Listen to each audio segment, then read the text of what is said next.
I'm Verity Anthony and I'm Visitor Experience and Collections Manager here at Bodmin Keep. Today I'm in our Second World War galleries and I'd like to show you some of the amazing objects we have on display, particularly the objects here that relate to soldiers who were prisoners of war. This basket was made by Colour Sergeant Edward Ridge. He was captured after the Battle of Gazala in 1942 in North Africa and taken to a prisoner of war camp in Italy. The basket, made from a repurposed cardboard base and with hand-stitched fabric, also has this beautiful decoration around the side, created using folded cigarette packets and then embellished with extra labels.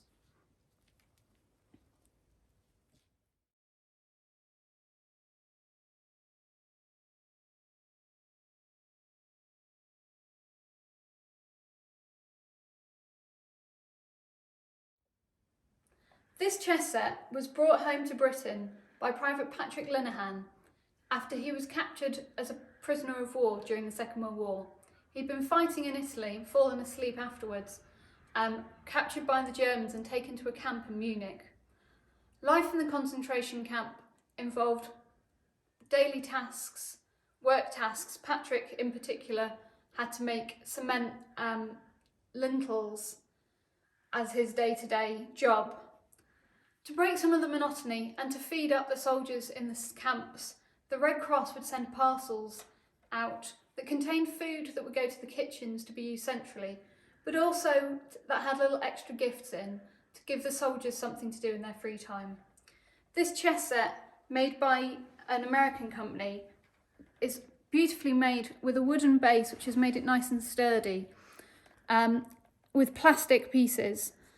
You can see that the pieces have survived pretty well, except for the odd piece that's gone missing and been replaced by a popper and a button.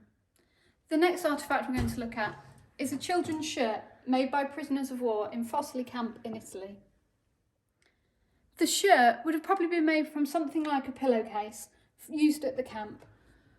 You can see that faintly showing on the fabric are the remains of the signatures of many of the soldiers who would have been at the camp. Soldiers of the Duke of Cornwall's light infantry who had fought and been captured together. The last object I'd like to show you is this tiny identity bracelet.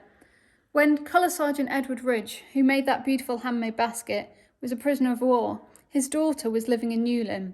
This identity bracelet was given to children who were living in places that were at high risk of being bombed. On the bracelet is her name and address and her identity number, so that should anything happen, if she got caught up in a bombing raid, they would be able to send her back home.